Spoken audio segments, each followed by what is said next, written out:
supérieure, l'école normale supérieure, l'école normale supérieure.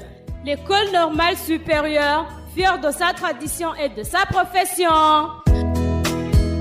Soyez les bienvenus dans l'émission Sources du savoir et de la formation académique, scientifique et pédagogique. Une formation d'excellente qualité pour les éduqués et les éducateurs, constituant ainsi la fierté de tout le monde que vous suivez à la radio de la Gakura. L'école normale supérieure pour tous et tous à l'école normale supérieure.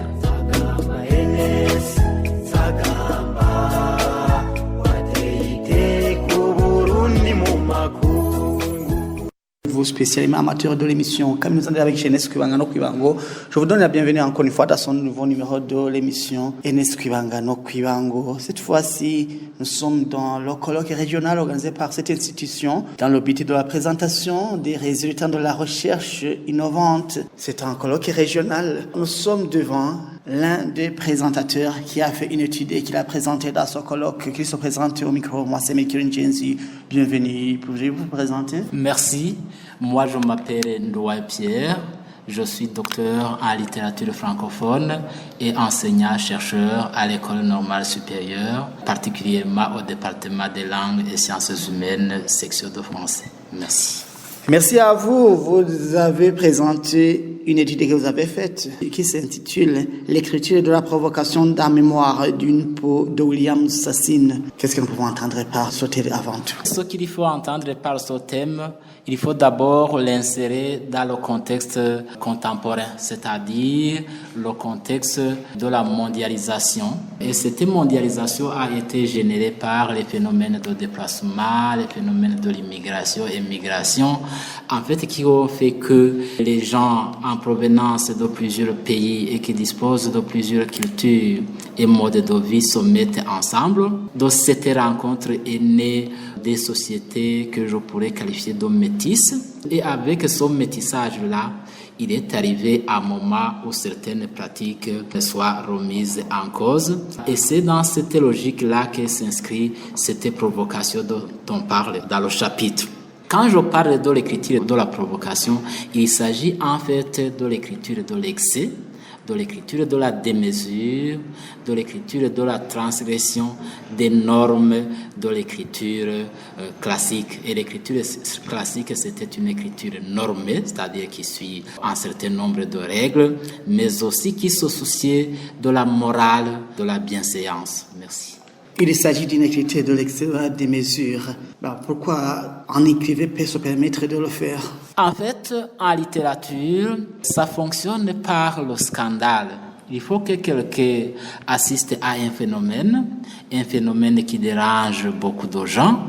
Et comme lui, il n'est pas une personne normale, il est dérangé avec les autres, mais il va chercher un moyen de dépasser ce dérangement. Et en cherchant ce moyen, il va écrire. En écrivant, il expose tout ce qui se passe dans la société et surtout de mauvais, non pas pour faire l'apologie de ça, mais pour dénoncer. Et il reviendra au lecteur de prendre position, mais tout en ayant vu ce qui se passe dans la société. Généralement, les écrivains mettent à nu ce qui se passe dans la société pour instruire. Pour bien nous situer dans ce roman, oui. Pouvez-vous nous parler de la société et de l'auteur? Voilà, William Sassine, c'est un écrivain guinéen. Il est né d'un père libanais et d'une mère guinéenne, mais il n'a pas vécu au Liban, le pays de son père. Il a évolué en Guinée. Il a fait ses études en Guinée, puis en France, puis il est revenu au pays natal. Et dans ce roman, La mémoire d'une peau, il essaie de voir ce qui se passe dans la société et essaie de le peindre pour que quand même il y ait un changement pour revoir ce qui se passe afin d'essayer de construire un monde meilleur. C'était autour de quelles années? Le roman Mémoire d'une peau est paru en 1998. très récent, je dirais. Est-ce que cette société était caractérisée par quoi? Vous avez dit qu'il y a des choses qui n'allaient pas. Autrement dit, qu'il y avait des mots à corriger dans la société où ils vivaient. Quels étaient ces mots-là? Je vous l'ai dit, je suis spécialiste des lettres francophones. Et dans le cadre des lettres francophones d'Afrique, nous les situons en 2 générations. Il y a une première génération qui concerne la période coloniale jusque dans les années 1960. Et les années 1960 sont généralement considérées comme les années des indépendances dans l'empire colonial français en Afrique. Et cette année, c'est l'année limite pour cette première génération. Et après 1960, va naître une nouvelle génération. C'est une génération des écrivains qui n'explorent plus les thématiques de la colonisation et toutes les conséquences qui y sont liées, mais quand même qui essaient de faire une sorte de bilan, qui essaie d'évaluer ce qu'il en est advenu après les indépendances. Et cette génération commence avec l'écrivain ivoirien Amadou Kourouma qui publie son roman Le Soleil des indépendances, où il essaie de brosser ce qui se passe au niveau politique. Et cette génération, contrairement à la première, va s'atteler aux difficultés ou aux problèmes qui sont nés dans l'Afrique indépendante et qui se prolongent même jusqu'à aujourd'hui. Et Sassine, lui, quelque part, il attaque ces nouveaux dirigeants comme ils sont attaqués aussi dans les soleils des indépendances, mais aussi il attaque d'autres pratiques sociales qui sont nées avec le contact des Africains avec le monde occidental. Il expose la sexualité poussée à outrance, mais aussi la racheté de certains gens au service qui ne travaillent pas et certaines autorités qui ne prennent pas des décisions qu'il fallait prendre pour que les activités se déroulent bien dans leur service. J'ai entendu l'homosexe. Pourriez-vous affirmer ou infirmer que la sexualité, je dirais, galopante que nous assistons aujourd'hui est venue avec la colonisation, bien auparavant aussi, il y avait de la sexualité en Afrique? La sexualité a toujours existé. Mais ce qui distingue la sexualité classique de la sexualité moderne, c'est la manière dont elle se pratique. Actuellement, elle est exagérée. Et c'est pourquoi même les romanciers saisissent cette thématique pour exposer dans leurs romans. Dans leurs romans, c'est-à-dire essayer de mettre à nu ou d'écrire de façon crue, c'est-à-dire terre à terre, ce qui se passe pour que quand même les gens qui lisent ou les gens qui seraient informés soient un peu prudents par rapport à ce qui se passe ou essayer de voir ce qu'il faudrait faire pour changer cette pratique. Auditeurs, auditrices de la radio Nélagakura, vous entendez ce que notre invité d'aujourd'hui est en train de nous dire.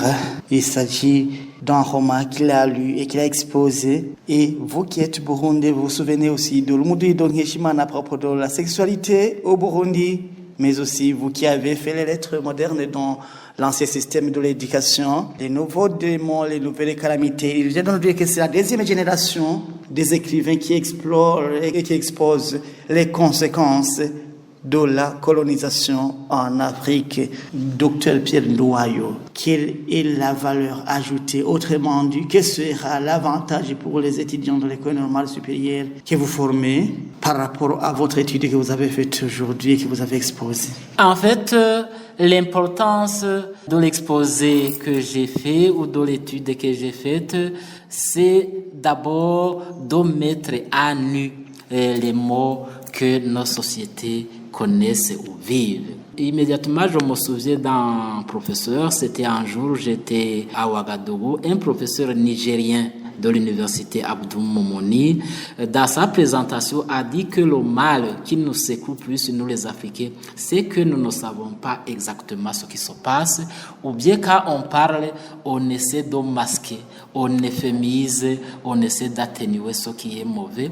Et quand on ne connaît pas le problème qui se présente, on ne saura même pas les solutions à proposer.